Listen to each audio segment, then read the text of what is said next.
Hello Godavari MSc వాళ్ళ viewers, Appanapalli Shri బాలబాలాజీ స్వామి ఆలయానికి స్వాగతం. అప్పనపల్లి, తూర్పుగోదావరి జిల్లా. ఈ ఆలయ వీడియో చేయడంలో సహకరించిన ప్రతి ఒక్కరికి పేరు పేరున ధన్యవాదాలు తెలియజేస్తున్నాను. అలాగే ముఖ్యంగా శ్రీ మొల్లటి శ్రీనివాస్ గారికి, శ్రీమతి శివరత్న కుమారి గారికి, శ్రీమతి అన్నపూర్ణ గారికి, ఆలయ ఆఫీసర్ రమేష్ గారికి, ఆలయ వేద పండితులు శ్రీ సోమయాజులు గారికి నా ధన్యవాదాలు తెలియజేస్తున్నాను.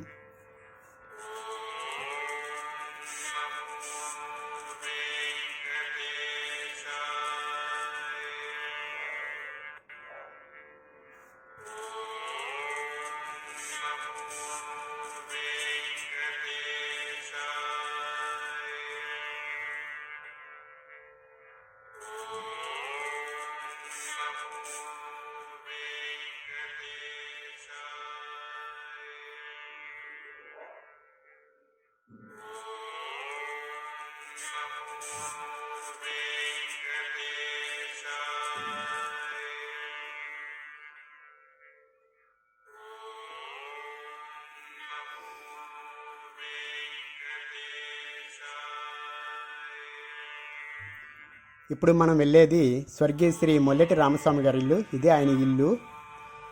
ఆయనకి 7 కుమారులు. 7లో 6వ కుమారుడైన శ్రీనివాస్ గారు తన తండ్రిని వారసత్వంగా తీసుకుని బాలాజీ స్వామి వారిని సేవిస్తున్నారు. నిత్య అన్నదానం చేస్తున్నారు. ఏ సమయంలో వచ్చినా కానీ ఇక్కడ భోజనం చేసి వెళ్ళాలని భోజనం పెట్టి పంపిస్తారు. ప్రతి సంవత్సరం దీపావళికి వస్త్రదానం చేస్తున్నారు.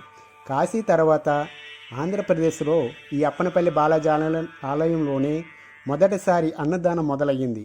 కాలక్రమేణా ఎన్టీ రామారావు గారు ముఖ్యమంత్రి అయిన తర్వాత ఇక్కడికి వచ్చి శ్రీ బాలాజీ స్వామి వారిని దర్శించుకుని పెద్ద తిరుపతి వెళ్ళినప్పుడు అంత చిన్న గ్రామైన అప్పనపల్లి బాలాజీ స్వామి ఆలయంలోనే అన్నదానం చేస్తున్నారు. ఇంత ఆదాయం వస్తున్న ఈ పెద్ద తిరుపతి ఆలయంలో అన్నదానం ఎందుకు చేయడం లేదని అడిగిన తర్వాతనే పెద్ద తిరుపతిలో అన్నదానం మొదలయ్యింది.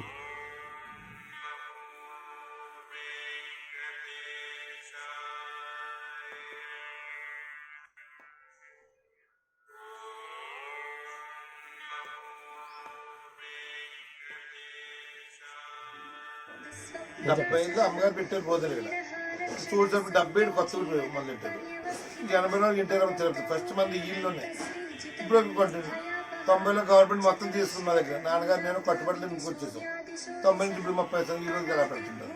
గోదావరి రాని తుఫాన్ రాని ఎప్పుడు కరోనా 4 మూసేసి నేను ఎప్పుడు మన్నలా పెడుతుంటాను. భక్తులు ఎప్పుడు రోజు 100 మంది వంటలు చేసి అందరూ పంపుతుంటాను. అంతే 50 ఏళ్ళు ప్రశాంతంగా వెళ్ళిపోవాలి. పూజ కూర్చు అల్లుడు మంచి ఆస్తి కోర్టు చేసుకుంటూ అన్నది రోజు కలిసిపోతుంది. ఒప్పితే 10 మంది సర్దా మాట్లాడుతుంది. సరే చిన్న మామూలు బస్సు తింటా 10 మంది కడుతుంది తప్ప అందుకని వద్దు. నాన్నగారు కొన్ని కోట్లు 3 డబ్బులు పోసేసారు బొమ్మలకి, సగం తినేసారు. అంతే. ఎంత పవిత్రం చేశారు అంత పవిత్రం. ఇక్కడ ఫోన్ పే ఫోన్ పోయిన ఎక్కడ ఏముండదు. ఎవరితో కడుపులో భోజనం పెట్టి ఎవరితో చూస్తున్నా కదా లెక్క పడుతుంది లేదన్నా అందరు కడుపులో భోజనం పెడుతుంది. నాకు అన్నపూర్ణ నాకు ఉంటుంది. మమ్మల్ని మాట్లాడుకోవచ్చు. అసలు ఆయన యూట్యూబ్ పెట్టుకోబోతారు.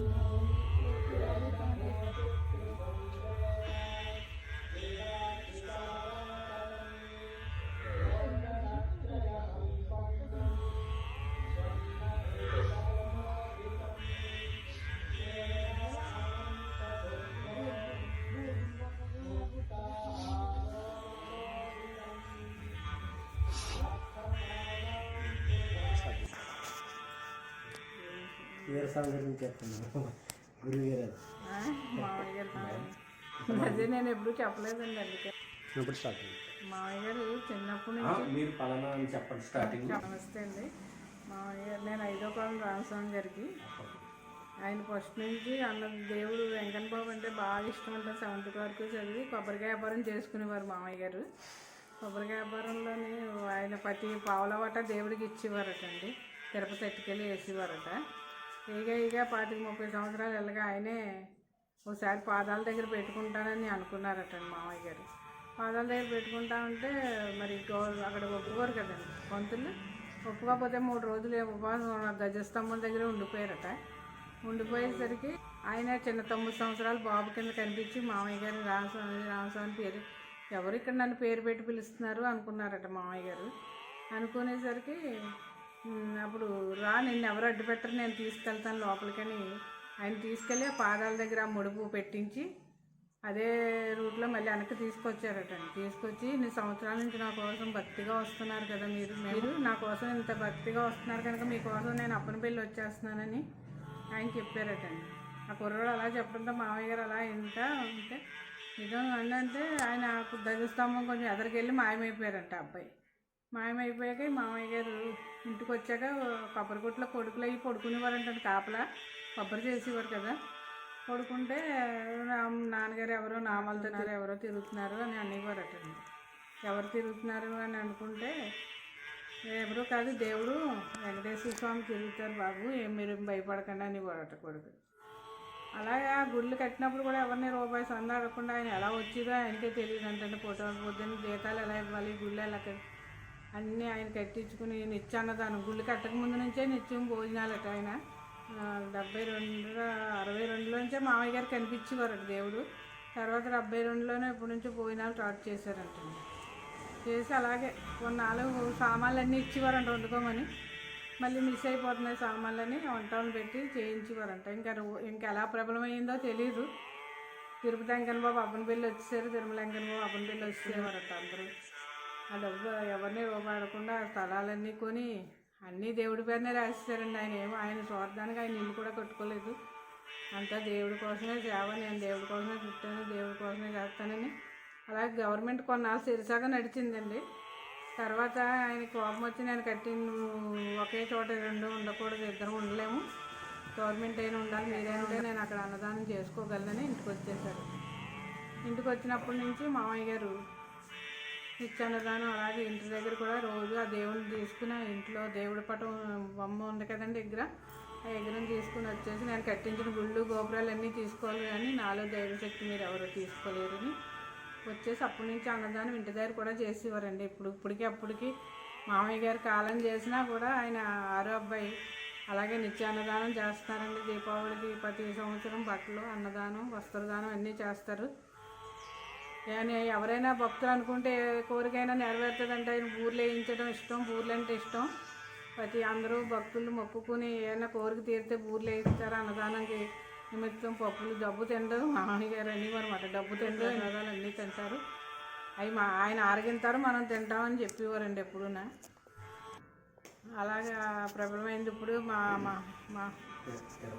చూసి ఎన్టీ రామారావు గారు ఎప్పుడు మామయ్య గారిని కలిశారంటండి 82లోనే ఎప్పుడు వచ్చి. ఇక్కడ గుడి కట్టించకుంటే దేవుడిని పెట్టకముందే ఆయన అన్నదానం చేస్తున్నారు, ఇంత ఆదాయం వస్తుంది, తిరుపతిలో ఎందుకు చేయరు అని అడిగారటండి. అడిగితే అప్పటి నుంచి తిరుపతిలో కూడా అన్నదానం మొదలెట్టారండి. ఫస్ట్ మన ఆంధ్రాలో ఎక్కడా లేదు అన్నదానం, మన అప్పనపల్లిలోనే మొదలైంది. అప్పనపల్లి బాలబాలాజీ అన్నదానం చేస్తున్నాను రామారావు ఎంతోమందికి చెప్పించి అన్ని చోట్ల పెట్టించారటండి అనుకుంటున్నారు అందరూ. ఎప్పుడు మామయ్య గారు ఎప్పుడు స్వార్థం లేకుండానే ఆయన గుళ్ళు కూడా కట్టించుకోలేదు, గుళ్ళు గోపురాలు అయిన దేవుడునా మనకి ఏం కావాలో దేవుడే చూస్తాడని ఇవ్వరండి ఎప్పుడు అదే మాట. మామయ్య గారికి 6వ అబ్బాయి ఆయన కూడా మామయ్య గారు కాలం చేసినప్పటి నుంచి ఆయన కూడా ఎప్పుడు మామయ్య గారు కూడా ఉండేవారు. తర్వాత ఆయన కాలం చేసి కన్నీ ఆయన చేస్తున్నారు. ఆయన పేరు శ్రీనివాస్ గారండి. ఆయన ఎప్పుడు మామయ్య గారి కన్నా ఆయన ఎలా చేశారో అంతకన్నా బాగానే జరుగుతుంది అంతా అని భక్తులు కూడా ఆయన మామయ్య గారి లాగా ఆయన కూడా చెప్తూ ఉంటారు. వరదలు వచ్చినా ఏమొచ్చినా మొత్తం అన్నదానం జరుగుతుందండి ఎప్పుడు ఆపరు. వరదల టైంలో యాత్రికులు రాకుండా పేదవాళ్ళకి కూడా వండి పంపిస్తూ ఉంటారు ఇక్కడ నుంచి. కరోనా టైంలో కూడా ఎంతోమంది పేదలకి అన్నదానం పంపించేవారు పొట్లాలు కట్టి. ఎప్పుడు యాత్రికులు అన్నదానం అయ్యే ఆయనకి కోరిక, అంతకన్నా ఎప్పుడు దేవుడికి నిత్య అన్నదానం నాన్నగారిలా చేసుకోవాలని ఆయన ఆశలు అంతే అండి. అందరూ తెలిసిన భక్తులు మాత్రం ఇలాగే అన్నదానం చేస్తే ఆయన ఏదనుకుంటే ఆయన నెరవేరుతాయని వాళ్ళే ఊర్లో వెళ్తారు. అందరూ చుట్టుపక్కల ఊర్ల నుంచి సేవ చేస్తారని దేవుడి కోసం వచ్చి వారం ఎక్కువ జనం వస్తే అంతర్వేది టైంలో భోజనాలు ఎట్టకపోతే రోజుకి 10,000 మంది మన అప్పనపల్లిలోనే వచ్చేవారు జనం అంటారు. ఇక్కడే మామయ్య గారు భోజనాలు పెట్టించేవారు వాళ్ళందరికీ. అక్కడ మంచినీళ్ళు కూడా దొరికాయి కదండి అంతర్వేదిలో. అప్పుడు ఆ టైంలో ఎక్కువ మనకి అంతర్వేది సీజన్లో 10 రోజులు చాలా రష్గా ఉండేది. అంతర్వేది కళ్యాణం ముందు నుంచి మళ్ళీ పౌర్ణమి వెళ్ళే వరకు భోజనం, అన్నదానం, వస్త్రదానం అన్నీ చేస్తారండి. ఇప్పటికైనా సంక్రాంతికి, దీపావళికి.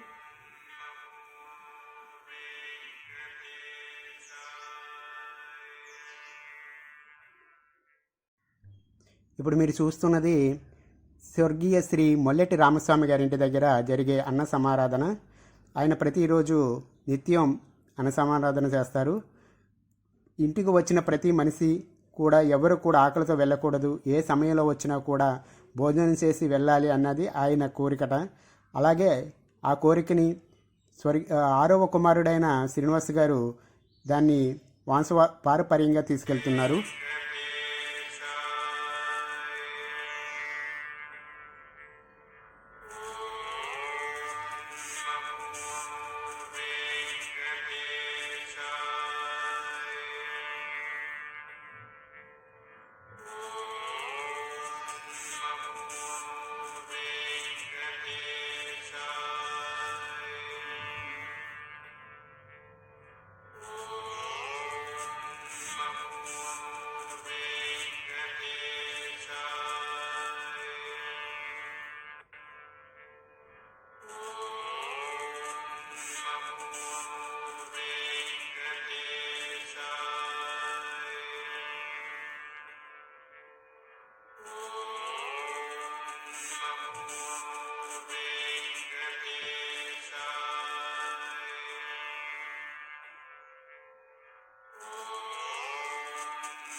ప్రతి దీపావళికి స్వర్గీయ శ్రీ మొల్లెటి రామస్వామి గారి ఇంటి దగ్గర ఎప్పుడూ వస్త్రదానం చేస్తుంటారు. ప్రతి దీపావళికి కూడా అందరికీ, వచ్చిన వారందరికీ కూడా లేదనకుండా వస్త్రదానం చేస్తుంటారు. ఇప్పుడు మనం చూస్తుంది వస్త్రదానం. ఇది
ఇప్పుడు చూస్తుంది శ్రీ బాలాజీ స్వామి వారి పాత ఆలయం.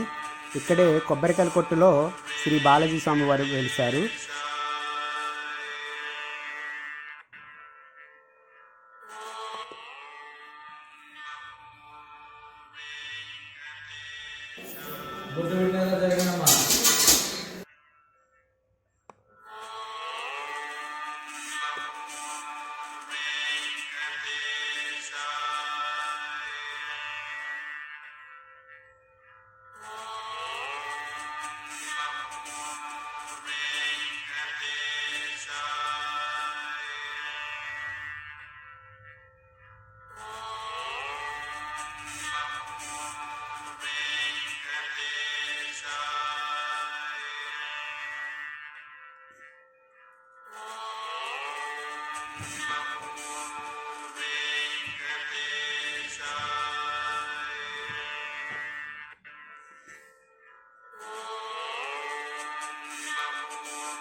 వినా వెంకటేశం ననాథో ననాథः సదా వెంకటేశం స్మరామి స్మరామి. హరే వెంకటేశ ప్రసీద ప్రసీద ప్రియం వెంకటేశ ప్రజచ్ఛ ప్రజచ్ఛ. ఓం నమో వెంకటేశాయ. అప్పనపల్లి శ్రీ బాలబాలాజీ స్వామివారి దేవస్థానం. ఈ దేవాలయంలో ఆలయ పూర్వపు దేవస్థానం నుంచి శ్రీ ముల్లేటి రామస్వామి గారు అనేటువంటి వర్తకులు ఇక్కడ ఆయనచే ఈ దేవాలయం ప్రతిష్ఠించబడి పూజలు అందుకుని అక్కడ వెలసిన దేవాలయంలో స్వామివారిని ఆయన చేతులతో ఆయన ప్రతిష్ఠించుకుని స్వామివారికి శ్రీ బాలబాలాజీ అని నామకరణం చేసి ఆయనే నిత్యార్చన కైంకర్యాలు నిర్వహించుకుంటూ అనేకమైనటువంటి భక్తులు రావటం, స్వామిని సేవించుకోవటం, స్వామి అనుగ్రహం చేతను వారి వారి కోరికలు సిద్ధించడం ద్వారా అశేషమైనటువంటి భక్తజనులంతా కూడా వచ్చి ఇక్కడ స్వామివారిని దర్శించుకోవటం 1962 ప్రాంతం నుంచే ఇక్కడ యాత్రగా చెప్పుకోవచ్చు. అక్కడ శ్రీ ముల్లేటి రామస్వామి గారు ఈ యొక్క అశేషమైనటువంటి భక్తజనులను దృష్టిలో ఉంచుకుని భక్తులకు మెరుగైనటువంటి సేవలు అందించాలనే ఉద్దేశంతో ఇక్కడ దేవాలయ నిర్మాణం నూతనంగా నిర్మించి దాన్ని దేవాలయంలో పూర్తిగా దేవాలయ విశిష్టతలతో కైంకర్యాలు అందించి భక్తులకు మెరుగైనటువంటి సేవలు అందించాలనే ఉద్దేశంలో ఆయన్ని సంకల్పంతో స్వామివారి మీద దృష్టితో ఆయన అత్యంత భక్తి శ్రద్ధలతో ఈ యొక్క దేవాలయాన్ని నూతన దేవాలయాన్ని నిర్మించడం జరిగింది. అలా 1991 సంవత్సరంలో ఇక్కడ దేవాలయాన్ని స్వామివారిని ప్రతిష్ఠించడం జరిగింది.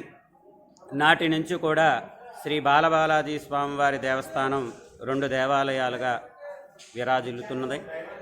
ఈ దేవాలయంలో ప్రతి శనివారం కూడా 4:30 గంటలకు భక్తులకు సుప్రభాత సేవ అందుబాటులో ఉంటుంది. శనివారం నాడు 4:30 గంటలకు. అలాగే స్వామివారి విశేషమైనటువంటి సేవా టికెట్లు కూడా అందుబాటులో ఉన్నాయి. అర్చన కైంకర్యం నిర్వహించుకోవచ్చు. శ్రీ లక్ష్మీనారాయణ హోమ కార్యక్రమం నిర్వహించుకోవచ్చు. అలాగే ఈ యొక్క శ్రావణ మాసంలో విశేషమైనటువంటి మాసారీత్యా కూడా విశేషమైనటువంటి అర్చనలు కైంకర్యాలు ఈ దేవాలయంలో విశేషంగా నిర్వహించడం జరుగుతుంది. అలాగే ప్రతి శ్రవణ నక్షత్రానికి, మాసంలో వచ్చే శ్రవణ నక్షత్రానికి స్వామివారి దేవాలయంలో అత్యంత వైభవపేతంగా శ్రీ స్వామివారి కళ్యాణోత్సవం అద్వితీయంగా శోభాయమానంగా నిర్వహించడం జరుగుతుంది. అలాగే స్వామివారి దేవాలయంలో దర్శించుకునేటువంటి భక్తులు మెరుగైనటువంటి దర్శన సౌకర్యాలని ఆలయ అధికారులు ఏర్పాట్లు చేశారు. అలాగే స్వామివారి దేవాలయంలో ఉదయం 9:30 నుంచి రాత్రి 10 గంటల వరకు కూడా అన్నప్రసాదం అందుబాటులో ఉంటుంది. ఈ అన్నప్రసాదం రోజుతో కానీ సంఖ్యతో కానీ సంబంధం. ఈ దేవాలయంలో ఈ అన్నదానం అన్నది నిర్విరామంగా జరుగుతూ వస్తుంది. అందు గురించి గాను భక్తులందరూ కూడా ఇక్కడికి వచ్చేటువంటి భక్తులు ఎవరికి కూడా అసౌకర్యం కలగకుండా ఈ అన్నదాన సదుపాయం కూడా అందుబాటులో ఉంది. సమీపంలో వైనతేయ గోదావరి ఉన్నది. అక్కడ స్నానం ఆచరించి వెలిసిన దేవాలయ దర్శనము, నూతన దేవాలయ స్వామివారి కైంకర్యాల్లో స్వామిని ఆరాధన చేసుకుని దర్శించుకుని వెళ్ళేటువంటి అవకాశం చక్కగా ఏర్పాట్లు చేసి ఉన్నారు.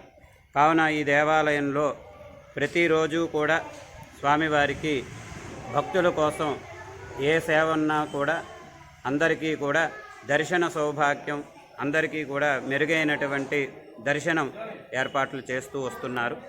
కావున ఈ యొక్క సదవకాశాన్ని అందరూ కూడా వినియోగించడం, ఈ యొక్క స్వామివారి కైంకర్యాలు శ్రీ లక్ష్మీనారాయణ హోమం, అలాగే శ్రీ సుప్రభాత సేవ, అలాగే స్వామివారి మాస కళ్యాణం ఇవన్నీ కూడా అందుబాటులో ఉంటాయి.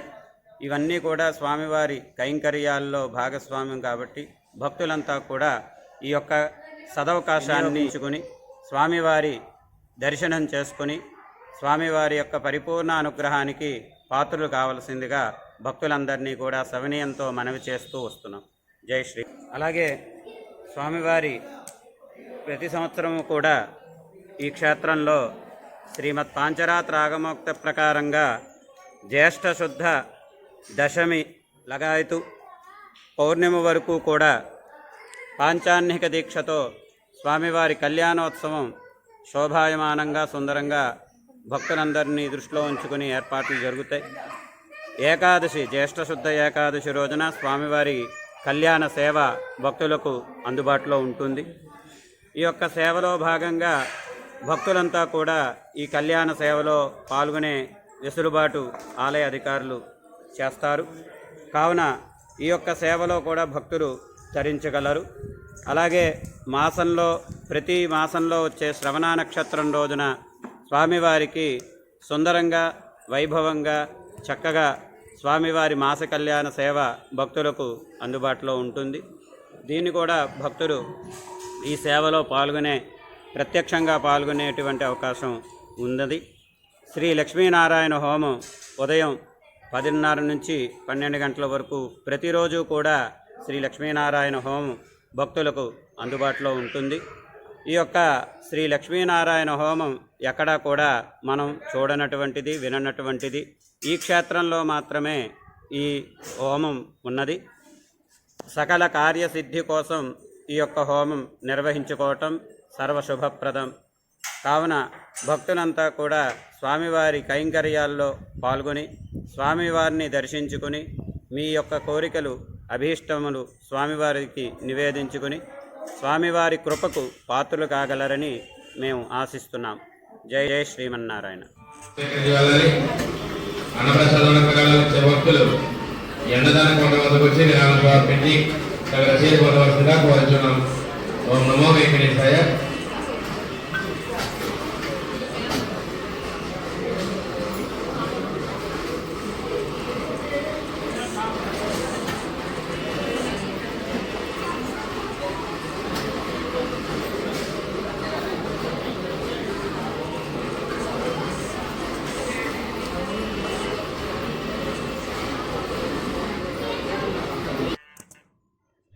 శ్రీ బాలాజీ స్వామి వారిని దర్శించి వచ్చేటప్పుడు పాసలపూడి రోడ్డు మెయిన్ రోడ్డుకి వచ్చిన తర్వాత ఆర్చ్ దగ్గర